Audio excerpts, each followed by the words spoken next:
heck yes, the Nintendo Switch 2 is finally here, or at least the announcement. Let's check it out.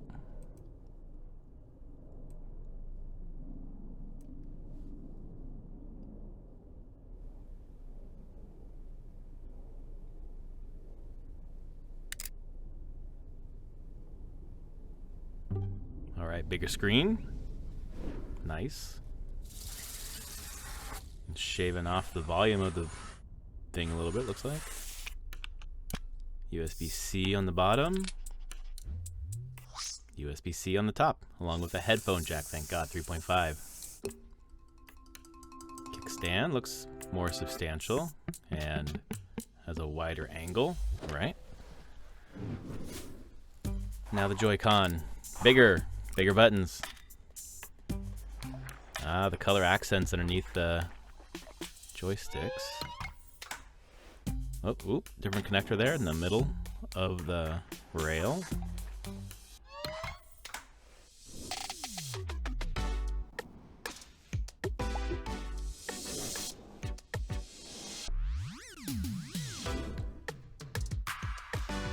Ah, Joy-Con.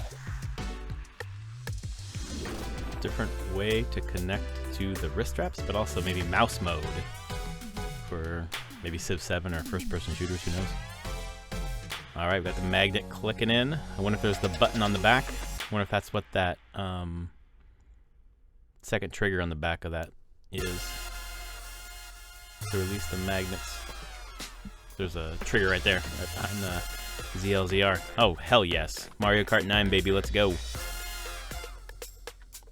Grounded dock, looking good. Got that extra button on the right side underneath the home button. Yeah, snapping in, good. Hopefully that will make it feel less wiggly, the magnets holding it in. The rail is a little bit wiggly. Okay, 2025. Backwards compatible for digital and physical. Some are not supported, probably IR games. There's no IR sensor on these new ones, it looks like. All right, Nintendo Direct, April 2nd. Ooh, get your hands on the Switch, moving forward. All right, I'm gonna back this up. This looks pretty cool.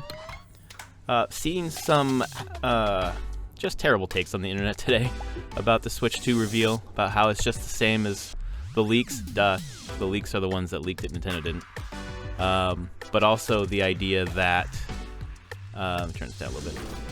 The idea that it's just not really an innovation over the Switch. And I really don't think it needs to be. The Switch was successful as hell. So moving from the Wii, which was successful as hell, to the Wii U, which was a dismal failure, they are not making that mistake. They're calling it the Nintendo Switch 2 to avoid any confusion. This is the step up. This is the next iteration. And also, the Switch is probably my favorite console of all time. That doesn't mean that they shouldn't iterate on my favorite console, but there is so much in the Switch that is awesome. Why not just build on what there was and make it a little better? And, you know, we'll see more when the blowout comes out in April. But the idea of the magnets making the whole unit feel more secure, having the unit be bigger, having perhaps the new gimmick embedded within the, if there is the mouse tracking within the Joy-Con, that would be great.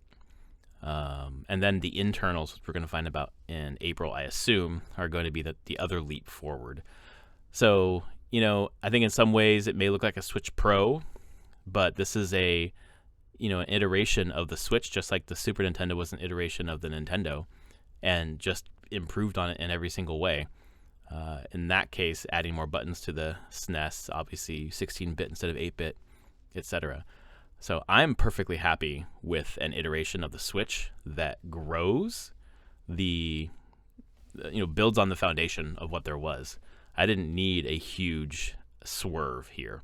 And I feel like the comments and the discourse online, if it was a big swerve, people would be bitching that it was not an iteration. They should have done an iteration. They should have stayed the course. Because they did stay the course. And of course, the discourse is the opposite. Oh, they should have swerved. They should have had more new, interesting things.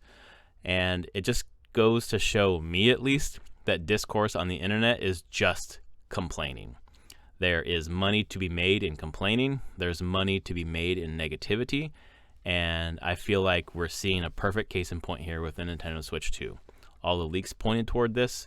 People, for the most part, have been saying that they want to see an iterative version of the Switch. They want to see the Nintendo Switch evolve. And that's what happened. And now people are complaining about it. So there's money to be made in complaining. There's money to be made in negativity. There's views to be made in negativity. And people are feasting on that by dunking on this. But for me, I'm extremely positive about this. I'm extremely excited about this. I think there's a lot more we're going to learn in April to show us why it's so great over the Switch, that it's a worthy successor to the Switch, and I trust that they'll come out with that information. If we get to April and this really is not an upgrade over the Switch, obviously, that'll be a different story, but I don't believe that will be the case. So, all right, thanks for tuning in.